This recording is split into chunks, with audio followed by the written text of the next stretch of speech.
A very good evening and welcome to another exciting edition of Big Talk, a program where we highlight political issues concerning Nigeria and how to move the country forward. Tonight on the show, we look at Nigeria's governance, we look at leadership, we look at politics, and we look at the political culture of the country. Of recent, today we saw a lot of activities at the EFCC office. We saw our colleagues were there where, people were protesting in support, and people were also protesting against, Malam Nazri El-Rufai going to the EFCC to answer and to make some clarification as regards some concerns that the EFCC had. Today we also saw some people too protesting at the gate of the National Assembly, saying that Senate must accept electronic transfer of election results, electronic transmission of results as the finality in announcing election results in Nigeria. My name is Wong Soro in Abuja, welcoming you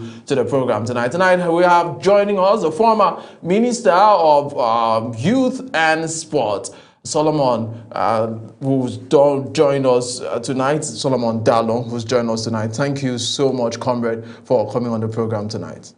Thank you for finding me worthy to be a guest. I know how busy you are, so we have to start with thanking you. But let's talk some of the things that we've seen you of recent being very vocal about the government. You've been around for quite a long time. You went through your secondary education. You've actually done a lot of things. You worked in the prisons, came back, you were a lecturer, and you've been an activist all through, served as a minister 2015 to 2019. So you understand the complexity of the Nigerian situation. When you look at Nigeria today, what comes to your mind? Well, let me carry it on by what happened last week. Since I lost my parents, I've never wept like last week when I watched two women in Katsina captured into the forest and bandits were beating them with the muzzle of the gun until blood was gushing. I couldn't control my emotions. I wept till I threw my phone on the ground. That happening in my country, and something which, if you had asked me as a young man growing up that such a thing will ever happen, I would have referred to you as a mad person. So what I'm simply trying to say is that the country has degenerated into a situation where almost everything that is part of our civilization appears to be collapsing like pack of cards. If you look at the insecurity, despite even the involvement of the Americans, the throwing of bombs, the criminals and the bandits are becoming so emboldened. If you take a look at the economy, the economy only seems to be stable in terms of government presentation. But in reality, if you measure the indices of the social well-being of the citizens, it's not encouraging. If you come back to national unity, Nigerians are not even united. They're so divided. I've never seen Nigerians so divided like this. Even the Civil War did not divide Nigerians like this. And so the question now is, what is happening? And how did we get here? But in truth, our efforts as leaders, as the political elite, seems not to be yielding the desirable results. Right. Okay, so let's say from 1999, since the return to democracy, there's been some persons we've seen governments come and go. Olusegun Obasanjo, 1999 to 2007. We saw, Yar'Adua, Goodluck Jonathan, 2015, when you came in with Muhammadu Buhari, 2019 to 2023. And to date, we've seen two different political parties, the PDP and the APC. Let's talk about our parties, those who represent us at the highest level. Do you think they are committed to our team Nigeria? Nigerians were united and committed in sending the military to the barracks. There was unity of purpose. There was conviction. There was even the spirit of solidarity and patriotism. We needed democracy. But shortly after that, we had the Obasanjo regime, which actually tried, because Obasanjo went to the point of even reducing our external debt.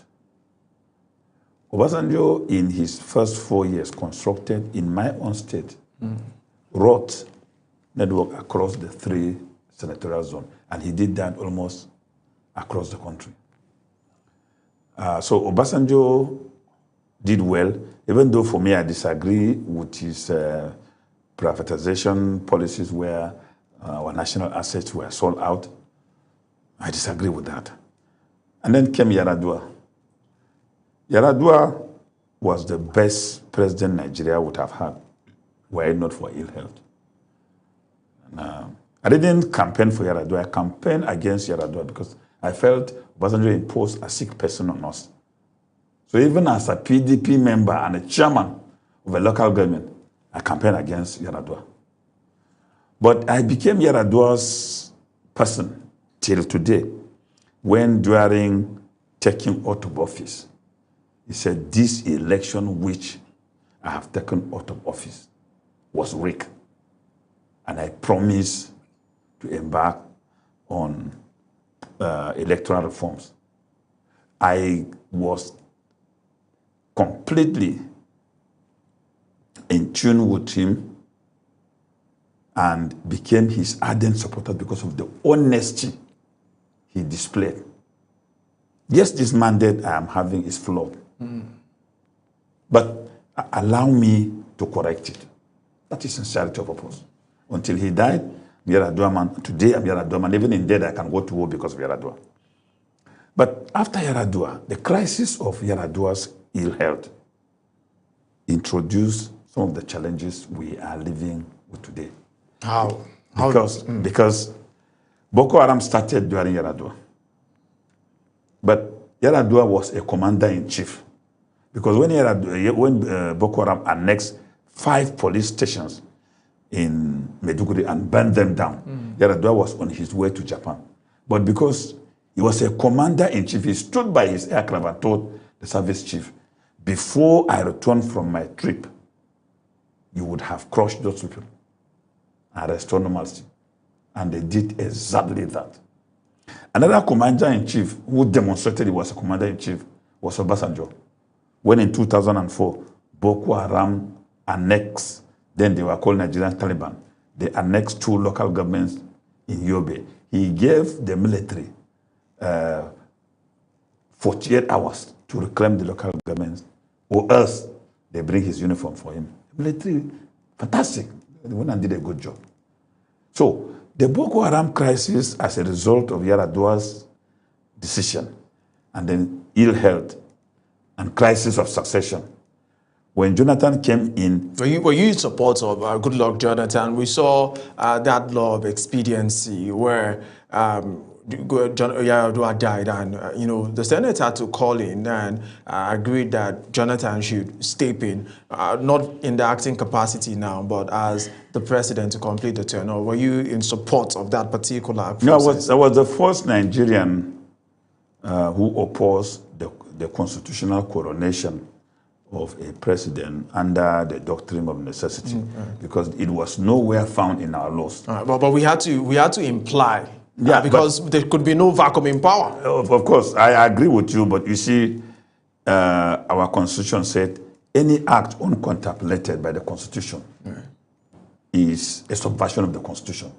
Our constitution did not contemplate the doctrine of necessity, but of course it was conveniently used to address the treasonable activities of the cabal who suppress the transmission of power done by the president until he died. Yeah. So that was the evil that the cabal did, which later manifested higher and is even at the highest. Those who were ruling during, those that were leaders during Goodluck Jonathan. A cabal is a co-chairs of elements within the power base. They're not quite prominent people, but they are very close to the power base. So they distort power exercise in their own favor. So you are saying we had that when Yar'Adua was sick? Yeah. In fact, that was when the issue of cabal started emerging. There was no cabal when Yar'Adua was healthy. There was no cabal under Obasanjo. It was when he was sick that the concept of cabal, this very ambitious element within the power base, who didn't want the transmission of power constitutionally to a vice president, hijacked power. Do you know any of them? Is there any name you can give us? You know, the press has always been asking me of the names of this cabal. A cabal is an amorphous, dangerous power and faceless power base that, of course, you can find individuals exercising authorities unless you have come in contact with their activities. Like when I was a minister, they blocked me from seeing the president. Well, as a minister of yes, for 3 months. You couldn't see the president? For 3 good months. Right. And each time I come to the office to see the president, my father was very, very close with Buhari. Very, very close. And Buhari loved me quite much. That I knew. And so, because... But you know those who stopped you from seeing the president? Of course. Though I don't want to hold those who are giving me explanation that, oh, the president said this, the president said that. But they were part of that structure. Because the cabal is a structure. Like, most of them are either PAs to the president, SA to the president. And they can stop a whole minister from seeing the president. Why not? Because they take the instruction of the president to the next point. So if the president say, tell so-so person, I want to see him. What they do is they will not convey that message and come back. So we tried his line, it couldn't go. They've successfully blocked you. And then they come to your end and tell you, oh, the president said, oh, he's indisposed. Oh, they're too busy. But they do that. And under Buhari, they were a group of uninformed elements. They were not quite educated, not quite experienced. And so they were just dipping their hands in everything. But you know them. You could mention them. So we could learn as a country and move forward. Of course, I've just identified the structures for you. So when you become president, you know who occupies those structures. And under this present administration, they exist. They're even worse of here. Because the ones that are here now are experienced. They've been in power. They've tested power in different power locations. So they know how to manipulate the power. Right. So let's continue. You were telling us about, then let's look at Muhammadu Buhari's time. You served in that government. In fact, I remember that the APC campaigned primarily on a tripartite promises. We'll end insecurity that was already becoming a nightmare in the country. We'll fight corruption and we'll also rebuild Nigeria's economy. Let's talk about that. Were they able to achieve those programs that were outlined for Nigerians campaigning in 2015 and they got the power? Now, I've said this severally that we failed Nigerians. The APC failed Nigerians? Yeah, completely. I've said that because I am a founding member of APC, one of the persons who campaigned very well for APC in 2015. Those 3 or 4-point agenda that we campaigned with, we did not even achieve any of them. And I told the President Muhammadu Buhari to his face while in government, to his face while out of government. Today he's no more, may his soul be rest in perfect peace. So the APC we cannot convince Nigerians that we succeeded in those 3-point agenda, because in politics, the campaign promises is the covenant you have with the people. And so you are not going to be measured outside the social contract you have with the people. So you cannot come back and tell me that, oh, I went and built a central bank. It wasn't the central bank. You contracted with the people. You contracted with the people to address insecurity. You contracted with the people to deal with the economy. You contracted with the people to deal with corruption. And then under our watch, the Accountant General of the Federation, in one single transaction, looted 109 billion. What can we say about that? Right. What explanation can we give Nigerians? And these and other sundry corrupt practices under our watch. So we failed to deal with corruption. So as a member of the cabinet at that point, when you realized that it seems we weren't going to achieve the promises we made to Nigeria, what was your involvement and what was your advocacy to the seat of power? You see, Nigeria would have said, oh, why didn't you resign? I wanted to resign at a point in time, but there were two factors that militated against that. One, I was advised by a very good friend that, look, it's not about you resigning, but you being there, even if there is no file for you to sign.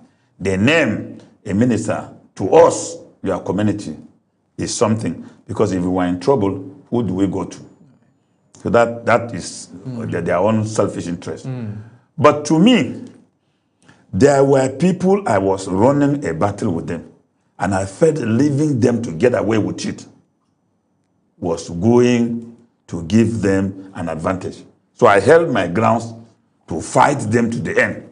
Were there ministers in the cabinet with you? No, these were the same elements within the power base that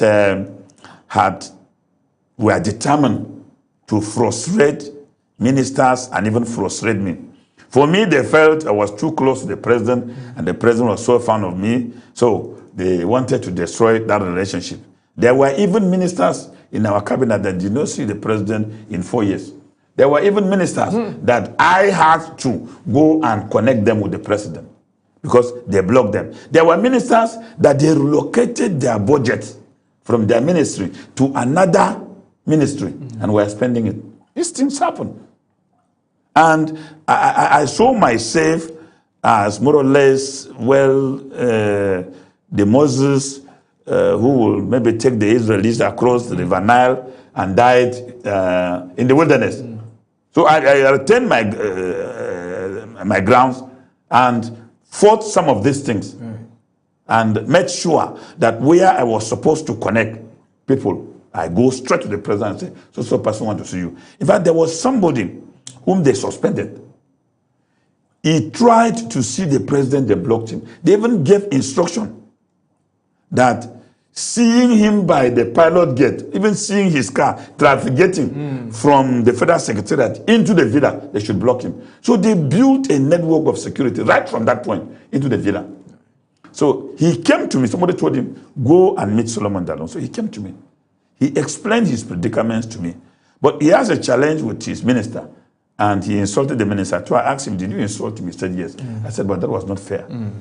I told him, okay, don't worry.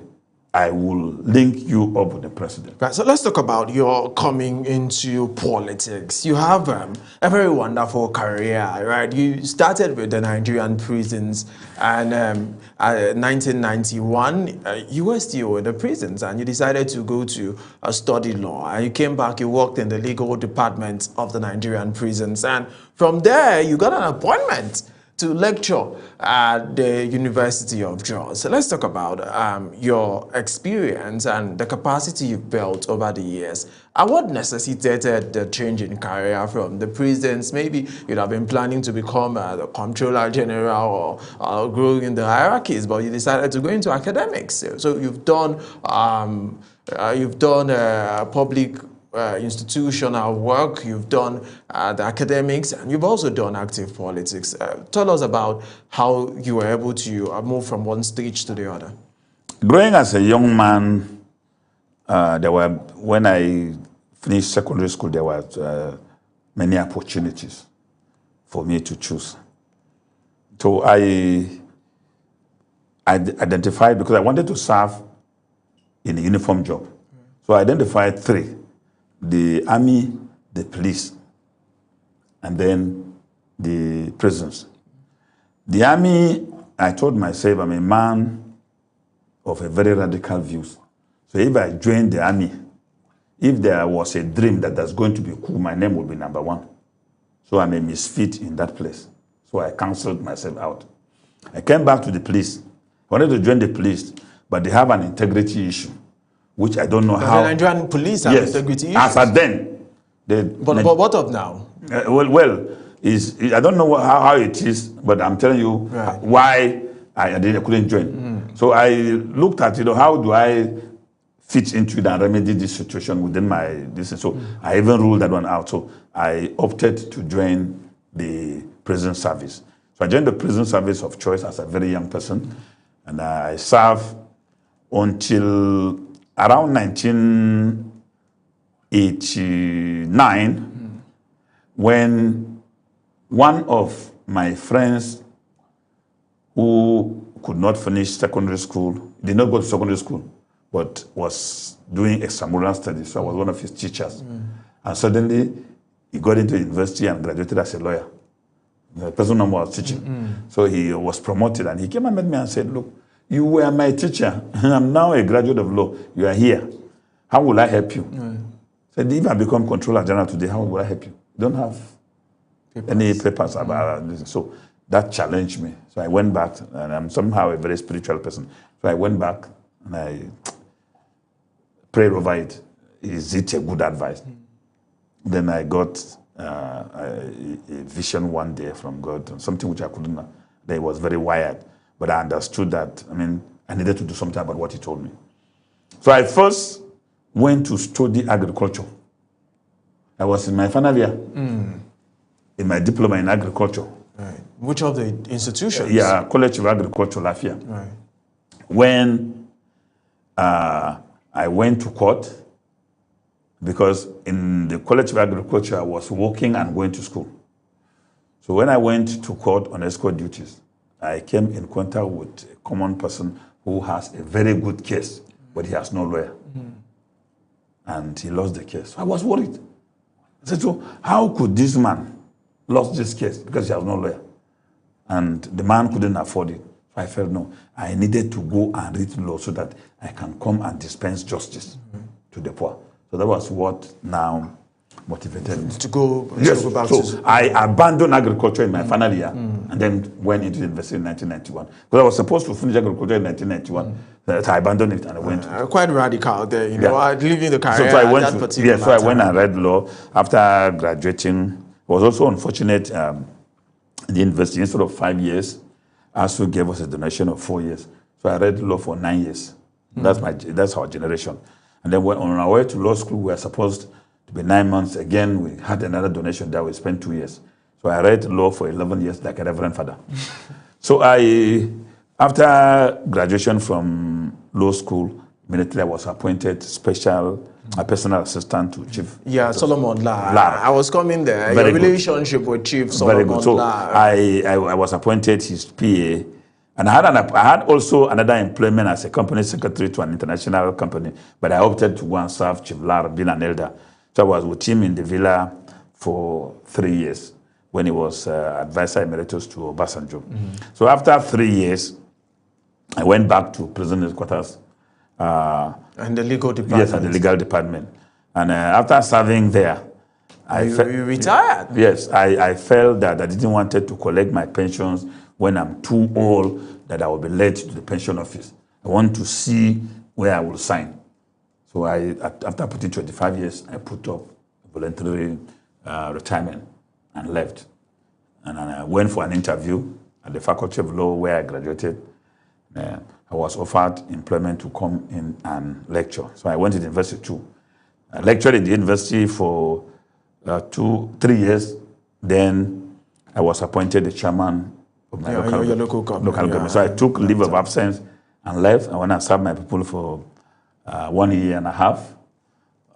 Then returned back to the university.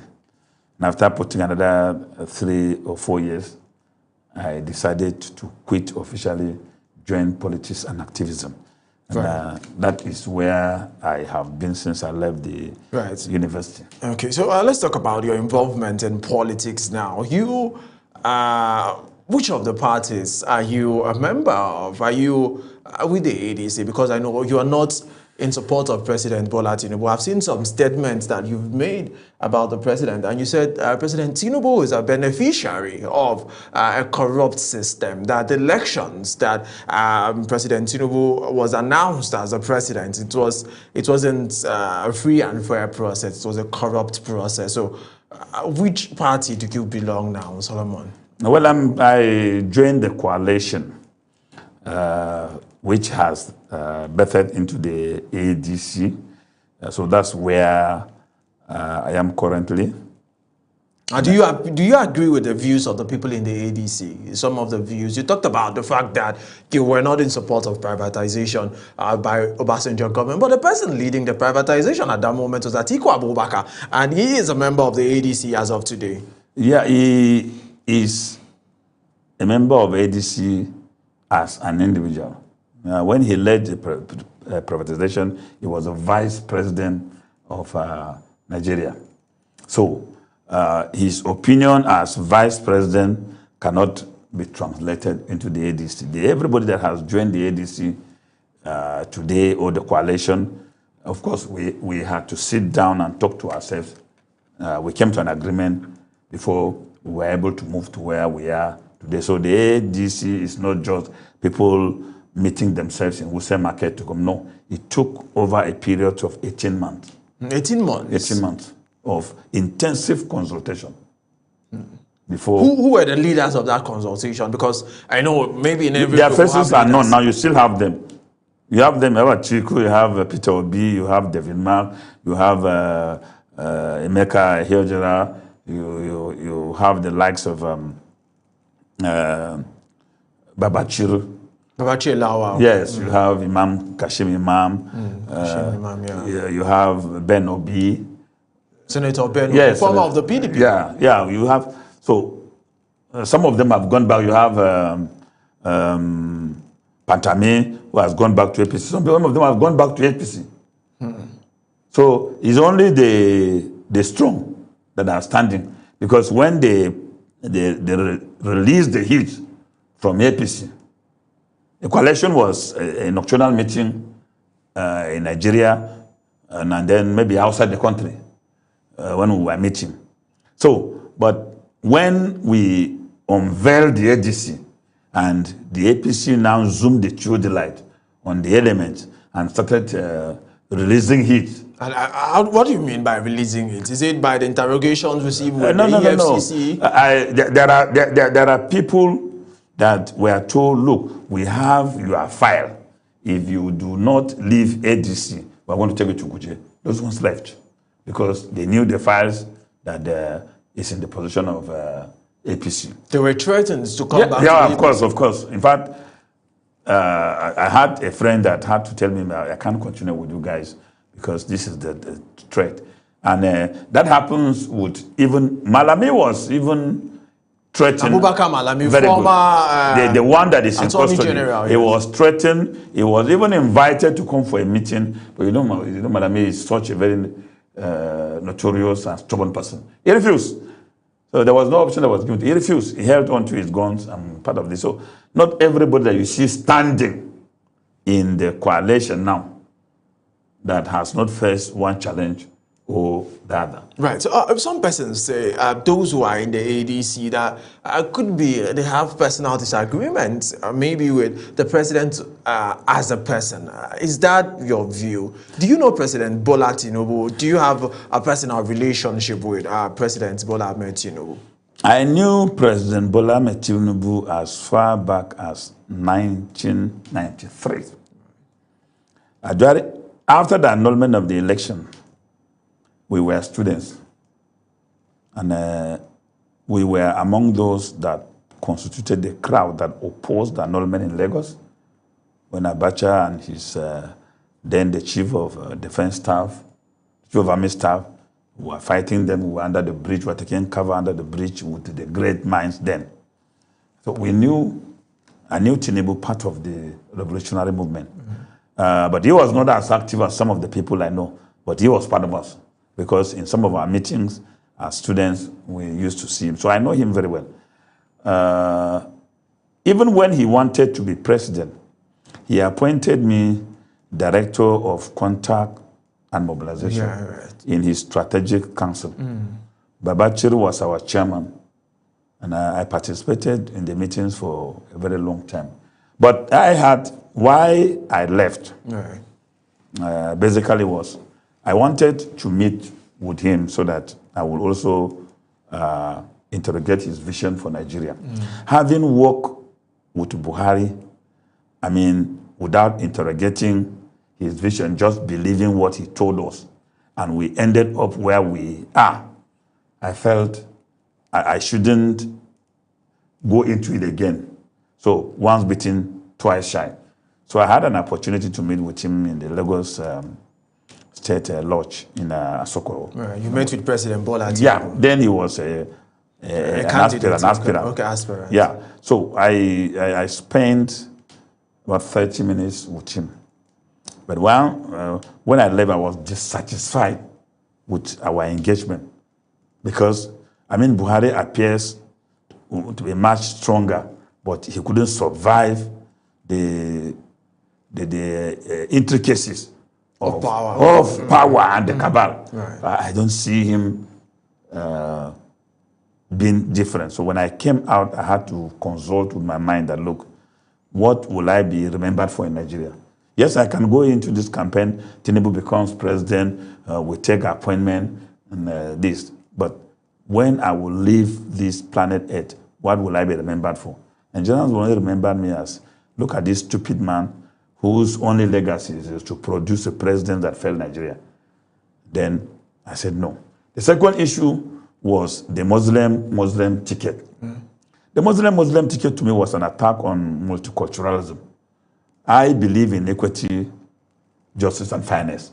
So I believe that whether for whatever reason, for anybody to wake up and disregard the sentiment, the sensibilities of other Nigerians, which the democratic culture over the time had accommodated, I felt I cannot be part of it. So I picked my pen and resigned. So it is not like you had personal issues with President Bola Tinubu. You know, they said, oh, based on principles, I cannot work with you. Your vision does not match mine. Yes, they said, oh, he's an idol, he's IDP. No, not. I have the appointment letter. I only don't want to embarrass the president. I understand. Yes, I don't want to embarrass the president. That's why I've not published it, because, I mean, he appointed me based on trust. So if we are disagreeing today, I cannot just go and disgrace him. No. Right, but let's look at some of the policies that the president is being, like you said, maybe may not seem so pushful and forceful, but by his policies, we can see that as a man that has, an aching to stand for something. For instance, on the first day of his inauguration, remember in 2023, where he said subsidy is gone, and that was it. Let's look at that policy. Do you think that policy was the right policy direction for the country at the time? You see, meaning well for a country is not even a good qualities of leadership. That you meant well. Buhari meant well, but did he translate it into anything beneficial for Nigeria? So it's the same thing you are talking. Tinubu meant well with what he said, but he made a statement where he did not even know the implication. Because such a very weighty policy that have cost implication and affect the lives of the common people cannot be just carelessly pronounced at inauguration.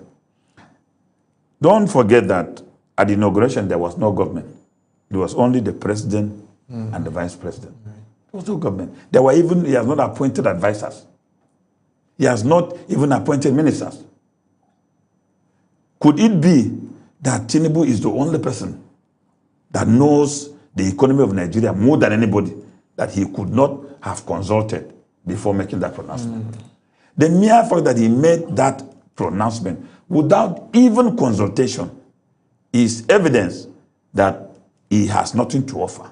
Or secondly, he is too full of himself that could not appreciate the magnitude of what he was going to do. Yeah, but some persons also argue that if he had taken even a day, right, to interrogate that policy, he would not have had the mind, because the bourgeois would have advised him against it, and they would have said, no, this is not what we want in the country at this time. Then again, he has no political will of leadership. Because when I was appointed a Minister of Youth and Sports, there were things that right from the day of my assignment, as the Minister of Sports. Yes, I was determined to achieve them. And there was nothing that was not done. There was nothing that was not done to frustrate me. But I did it. I went on. No matter the consequences, no matter the praise, mobilization against me, the blackmail, I moved because that was in the interest of the country. So if a president was afraid that he could consult and they would influence him, then there was no political will. And there is no political will of leadership, because there must be a political will. To corroborate this, a friend of mine wanted to contest the federation elections. But as a Nigerian, he went there and rigged the election. How did he rig the election? He went to the election ground and just waved hands like this and left. Little did the federation knew that he has hijacked the electoral committee and pocketed it. And they have prepared an alternative result. So after the election, the press covered it, but the electoral committee returned him as winner, different from the results that took place. So the issue came to the appeal committee. The man came with his results, he went to the appeal committee, but the electoral committee was defending the results they sold to my friend.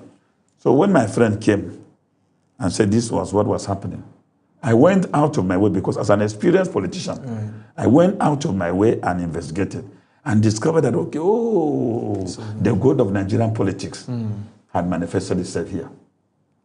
It was me who understood what he did. But almost everybody in the ministry, including the PAMSEC, insisted that he won the election. So the appeal panel that was constituted, I was made chairman with other prominent members. So when we came, the results were brought. Then I interrogated it, I interrogated it and told them this was what happened. When the winner was campaigning to the delegates, my friend was campaigning to the electoral committee. It happens in Nigeria. You go campaigning to Nigerians, some people are campaigning to INEC. So I learned this from my boss, Chief Solomon Lar, whom I had been under his tutelage for over 50 years. So I knew this thing that happened. So he went and campaigned to the electoral committee. So the electoral committee returned him winner without anything. So I got the results. I got even press coverage. So I gave them and I told them what happened. I invalidated it and gave the winner. So my friend prepared on the day of inauguration, because he thought I was going to inaugurate him. I told him, no, I will not inaugurate you. My very good friend. He came that day and I disappointed him. I inaugurated the man who won the election. Right. So yeah, but let's talk about the 2027 general elections, because I still have questions to ask about your tenure as a Minister of Youth and Sports. I've seen you say that Nigeria has not fared better since you left as the Minister of Youth and Sports. But let's stay with 2027 general elections now. It seems more political parties, the APC is gaining, because governors who are leaders of subnationals are moving to the APC. Are you afraid that the APC are wielding so much power and Nigeria, like some say, is tilting towards being a one-party state? The Director General of Campaign for the opposition is Asiwaju Bola Ahmed Tinubu. He's the DG. And he has been campaigning so much for the opposition, more than even the APC. And how has he been doing this? He has gone on a recruitment of governors who, according to him, collected huge revenues from the increase or the withdrawal of fuel subsidy that failed to perform. These are the same people he has been telling us to hold them accountable. You are saying our governors are not performing. Well, if they have performed, I will still celebrate them. But I mean, I'm not saying all. Right. But there are some governors that have done very well. Like in the north, Zulum has done well in Borno. Borno State governor. Yeah, the governor of Bauchi has done very, very well. Who again in this north that has also tried? But one of your state's Governor Caleb. No, Mutfang has not done well. Your governor has not done well? Yeah, he has not done well. He tried, but he has not done well. If you look at the resources, because if he received the same resources with the governor of Bauchi, and the man has transformed Bauchi, why it's just not like that? When was the last time you were in Jos? Last week. You go home often? And I was in Bauchi last week too. Right. So I'm current. I go to Jos almost fortnightly. So this is what I'm saying. But recently the governor now has started, the last week, he has started the commissioning, the launching of rural roads all over the state. I pray if these roads that he is commissioning, if they actually take over and are completed, then his ranking will change. But for now, he has not done. Do you speak with him, Governor Caleb? He's a very good friend. He's your friend? Yeah, he's a very good friend. Mutfama is a very good friend. And he's somebody, even his defection to APC, which I'm quarreling with, but I can, as a friend, I will support him because I know him. Right. Yeah, he's a good man. Except that he's not done well. No, he found himself, in a controversy that I think he has not shared it with me, but I'm only speculating that maybe it's the controversy around him, around the issue of this defection, the issue of how many months in court after the election. So this add up together might be, but Mutfang distractions. Yes, distraction. Mutfang as a person is much better for Plateau as a governor. Right. Yes, but I have problem which is going to APC, and now it will not prevent me from saying it, but he's my friend. Right. I can still do anything for Mutfang. But is Bola Ahmed Tinubu still your friend? Is Bola Ahmed Tinubu still your friend? Oh, Bola Ahmed Tinubu is a friend. We're only disagreeing on the way he's managing Nigeria. So you can be friends with somebody and disagree with him? Yeah, that's how I behave. Even Buhari was my very good friend and boss, but we were quarreling every day about his method of running the country. Until then, we were quarreling. But one thing I love with Buhari is that each time I quarrel with him, he accepts that I'm right. And that's why our relationship with him lasted longer. Right. So, okay, so let's look at, like I said, 2027 now. The governors are moving to the APC, and you are of the ADC. Comrade, are you troubled that the elections may be over before 12 o'clock, like some people say? Yeah, the election in 2027 is going to be we versus them. That's why I said Tinubu is campaigning for us. 2027 is going to be the Nigerian people versus APC. Tinubu might have the governors, all the governors defecting to APC. He might have INEC defecting to APC. He might have even the judiciary defecting to APC. But INEC is an institution. They cannot go to APC. He might have the military defecting to APC. The police will defect. Just for context, those are institutions. Everybody will defect. But Nigerian people will not defect. Because, you see, the governors are defecting with their commissioners and SS. But the people have not gone. Right. And let me be a bit scientific to you in what I'm saying. The APC, at the conclusion of the revalidation and re-registration of membership in 2020, had a membership of 40 million. The APC in 2026, at the conclusion, the recent conclusion of their registration and revalidation of membership, had 10 million people. They're saying maybe because it is e-registration, some persons in some rural communities may not understand. That's an argument, my friend, one of my friends. Yeah, I am not even talking, I'm talking about the figures that I have. Because this same scenario they are pointing to happened also in 2020, but they had 40 million. So, if from 40 million they have 10. No, they were not doing e-registration in 2020. So, whatever they would have been doing, but physically now, it means the Nigerians that are on the ground, they went to rural areas. Let me tell you what even happened in my local government. It was difficult for them to have 5,000 members. This is the truth. A local government of over 200,000 people. So, let us not play pranks. Let's be a bit honest. Something is wrong with the party. I'm not saying that if they fixed it, they may not get it right. Nigerians are very good people. If Tinubu fix some of these things, you will be shocked that even some of us that are fighting him will say, no, give him chance. Because we want a better country. Right. So let me ask you now, because I'm gradually running out of time. I saw an interview where you said that since you finished your time in 2019 as the Minister of Sports, we've not done better in sports. Is that true?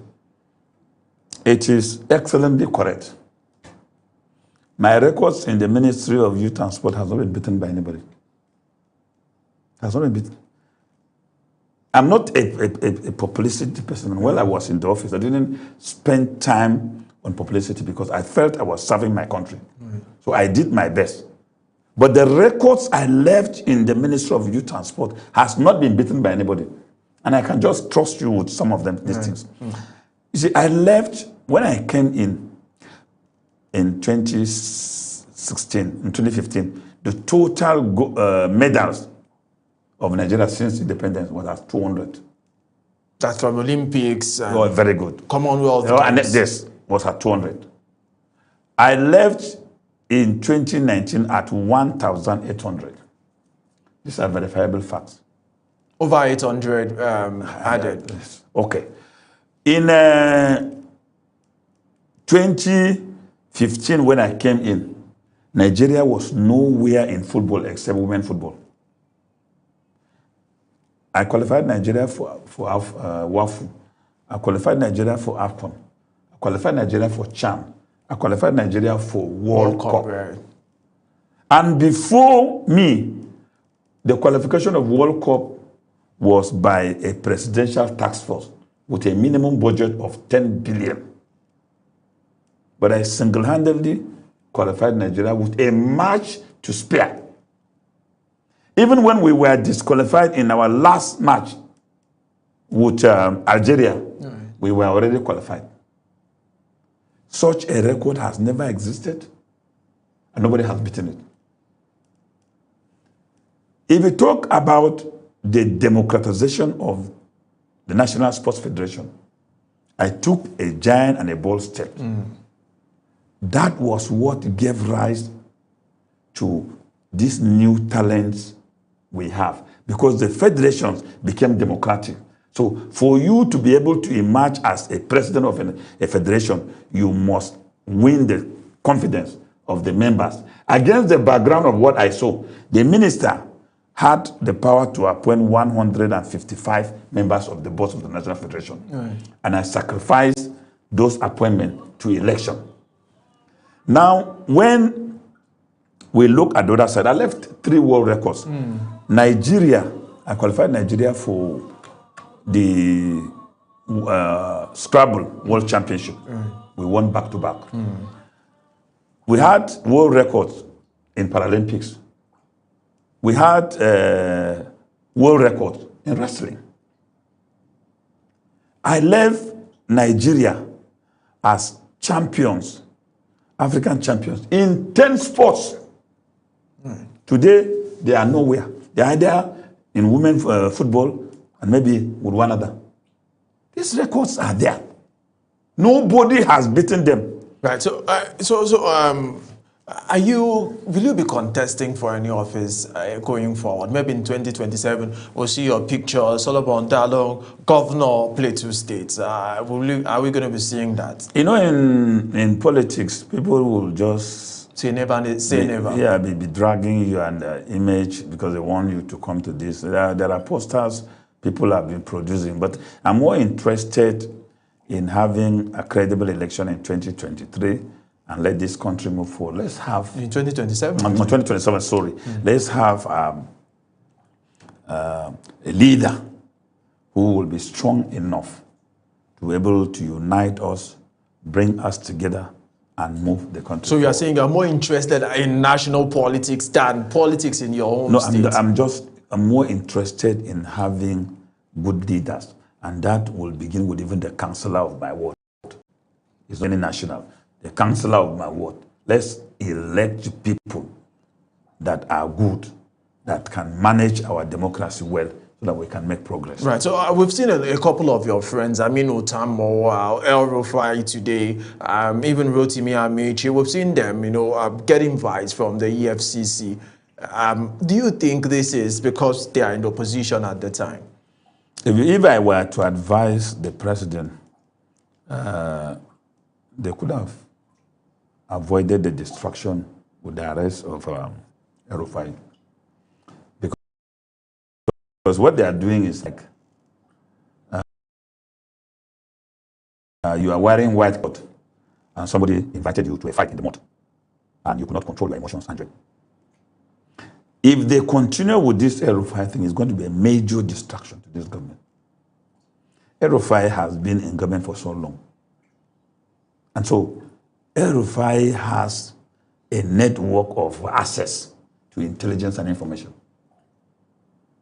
El Rufai is somebody too. Yes, he's reckless with his... El Rufai is reckless. Yes, he's reckless with his utterances sometimes or oftentimes. But the government, as they are pursuing it now, they are going to create a hero in him. Because Nigerians are not going to look at his antecedents. Rather, they want to focus. Is he your friend? Yeah. But he's somebody we always disagree on the way he does his things. He's a very good friend of mine, but we always, even when he was governor, we kept disagreeing because that's how I behave. When there is something wrong with what you do and I don't believe in, I will quarrel with you over that. So, if I were to advise the government, I mean, this is not the... Look, who brought Tinubu to the north? It was El Rufai. El Rufai was the one who went and convinced 5 governors in the north, in the Northern Governors Forum, that formed the nucleus of Tinubu's campaign. So whatever El Rufai would have done, Tinubu would have looked back. Yes. I remember. Yes. Thank you so much. Yes, so you should just ignore anything that is doing, but if they continue with this, they will be heavily dragged. Right, so I'm ending the program now. So you are saying those posters I've seen, Solomon Dalong for governor, I should ignore them? No, well, whether it will be a reality, I don't know, but I've not made up my mind to contest governor. Thank you so much, Solomon Dalong, former Minister for Youth and Sports, for coming on the program tonight, and we wish you and the ADC all of the best. And we even wish the APC the best, as we shall defeat them in 2027. We hope to see so, whatever happens. All right. So people, that's the size of our program for tonight. Remember that this is Nigeria. You have to love this country. This is the only country we've got, and we have to do the best for the country. My name is Ubong Osoro in Abuja, and I'm saying bye for now.